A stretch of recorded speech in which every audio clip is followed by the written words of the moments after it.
Kitab ini dalam bahasa Melayu pun ada. Dalam bahasa Melayu pun ada, tapi tebal sikit. Dia tebal macam ni. Bahasa Melayu. Bahasa Rumi. Dalam bahasa Jawi nipis je.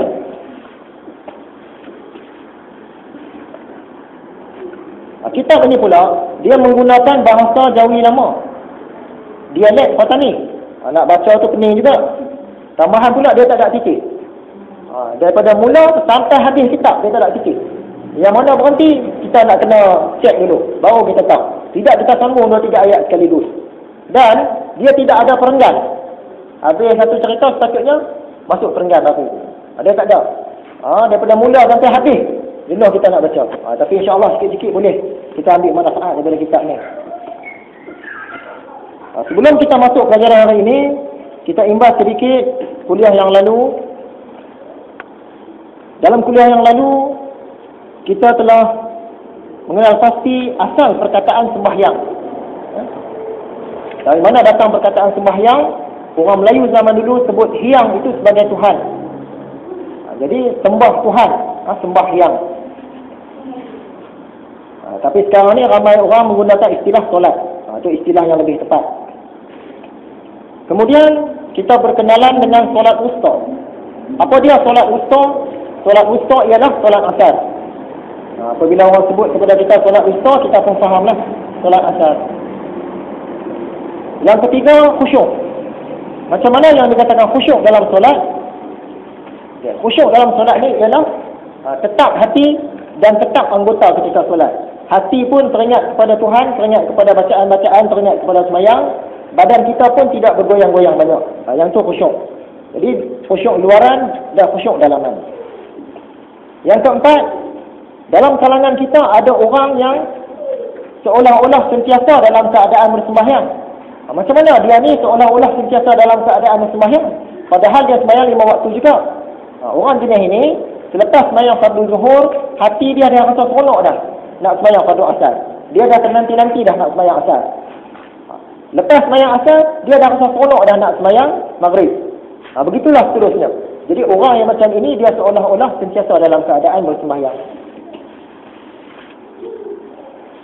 Yang kelima, ciri-ciri orang beriman. Ada 3 ciri. Yang pertama, jaga solat 5 waktu. Yang kedua, bersungguh-sungguh dalam solat fardu asar. Yang ketiga, melakukan ibadah solat tadi dengan perasaan taat, bukan kerana terpaksa. Itu 3 ciri orang beriman. Mengapa dikatakan sembahyang fardu asar ini lebih utama daripada sembahyang yang lain? Kita pun dah cerita dah. Satu ketika Nabi Muhammad dengan para sahabat berada dalam satu peperangan. Bila sampai sembahyang fardu zuhur, mereka pun sembahyang berjemaah.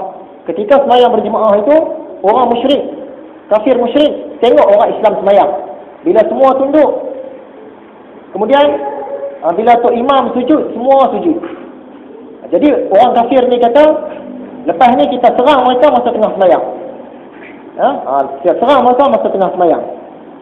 Sebab bila rokok, semua rokok. Bila sujud, semua sujud. Jadi nak masuk waktu asar, maka orang kafir ni kata, sembahyang yang lepas zuhur ni, maksudnya sembahyang asar, lebih orang Islam sayang. Nak menunjukkan sembahyang asar ni lebih penting. Jadi dalam sembahyang asar ni lah kita nak serang mereka ni. Lebih kurang macam tu lah. Elok nak sampai masuk waktu asar, datang Malaikat Jibril. Malaikat Jibril mengajar Nabi Muhammad cara sembahyang dalam keadaan takut. Bila sampai waktu asar, orang Islam pun terus mempraktikkan cara sembahyang dalam keadaan takut. Macam mana cara dia? Buat 2 baris. Tok Imam depan, baris pertama, baris kedua. Bila Tok Imam rokok, baris pertama rokok sekali, baris kedua tak rokok, berdiri straight. Ada mata yang melihat. Kemudian bila Tok Imam yang tidal, sami Allah liman hamidah, baris pertama pun tidal sekali, baris kedua baru rokok. Kemudian bila Tok Imam sujud, baris pertama sujud, baris kedua bangun i'tidal. Jadi orang musyrik tak boleh nak serang. Kalau tadi kalau rokok, semua rokok, sujud semua sujud, kali ni tak. Ada yang sujud, ada yang tak. Itu sembahyang ketika takut.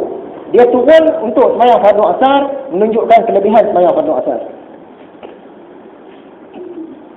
Dan akhirnya dalam kuliah yang lalu kita telah mendengar lagu sembahyang. Lagu sembahyang ni pendek saja. Kita ulang sikit sebagai merefreshkan balik lagu sembahyang dalam dialek Kelantan. Macam mana lagu dia? Semaya, semaya, semaya, mari kita tubik semaya. Semaya, semaya, semaya, mari kita tubik semaya. Semaya nombor so namo dia semaya subuh. Bangun celik mata terus buat tak setangguh. Ini benda wajib kena buat sungguh-sungguh. Kalau tidak semaya rumah tangga tidak kukuh ewah. Tu lagu dia. Lagu semaya.